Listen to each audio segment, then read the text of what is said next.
Hi, I'm Rosanne Welch, and I do a whole lot of things, but it turns out most all of them involve presenting myself well on paper, whether I'm selling something I've written or whether I'm selling myself through something I've written about me. So my contribution to CareerCamp is going to be the concept of how to present yourself well on paper. In a mountain of resumes that are read by HR people all over everywhere, I think the question is, how do you make yours stand out?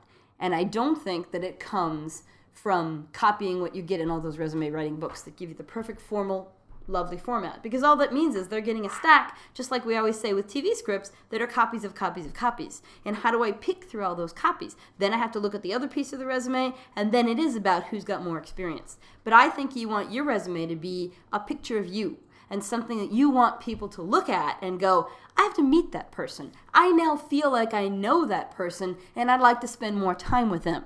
And that means you have to do that in the simple piece that's the cover letter of your resume.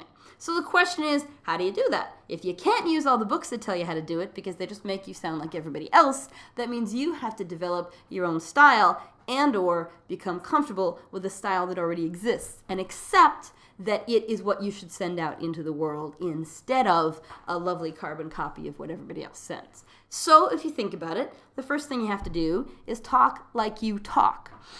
That doesn't mean using bad grammar, and that doesn't mean using, stilted phrases, but your own vocabulary. Be comfortable with the words you choose. Don't use the words of business if business isn't you. If you're going to be the creative person that gets hired in, talk like you. Use phrases and concepts that you're used to. Think of how you visually make it look on the page. I like to use, which isn't really my style, it's E.E. Cummings style, but I do a lot of here's a sentence and here's the extra thing I would say if I was sitting in front of you, and that's in parenthesis. And that's very E.E. Cummings, and I think that's cute.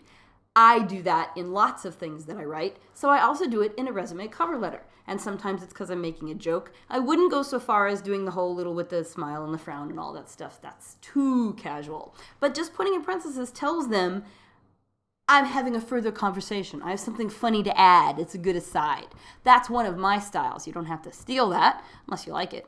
But you have to think what's good for you. I might maybe bold a couple of things if I thought that was really interesting. I might obviously use italics, whatever it is. Give it a visual thing so it stands out from the very basic, very boring black and white piece of paper. And that's going to be true even if it's not on a piece of paper anymore. Even if it's on a computer screen and it's a resume being sent in that way. It's going to have a cover and it's going to have to say these things about you. So use your own language and find your own style. Take your time to be comfortable with that. And then along the way, don't just, hi, I saw your ad, here's my thing, I'm sure the resume will prove I have all the experience you need. Tell me the story of you. Who are you? How did you come to be in this place? Do you live in the place you want the job? Do you want to move to that place so the job would be great? Who are you? Where did you study, maybe briefly, if that's something fun? Why did you pick that place? Because that'll tell me more about you than just what the place is. If you picked Harvard and you got in, that's one thing. If you picked a state school for some reason or another, I want to know that. That's more interesting. You cannot tell me your story of what you like to make for dinner on Friday night. But you can mention something that's interesting about you that's fun. Because if you think about it, that's how they're going to feel intrigued enough to want to meet you again. The other thing I don't recommend, that the books do recommend, is don't suck up to the company. Don't talk about how it's been your dream all your life to work for this place, and because they're going to figure that you've written that to every place you sent a letter to because you want a job. I think you can say that in person, and the sincerity will be believable and honest. So the trick is you have to get yourself into their person. So you have to give that up because it's too copying and it's too fake and nobody will believe it.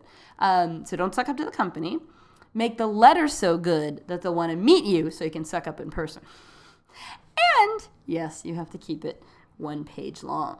So that really means succinctly deciding how do you define yourself in 3 or 4 sentences.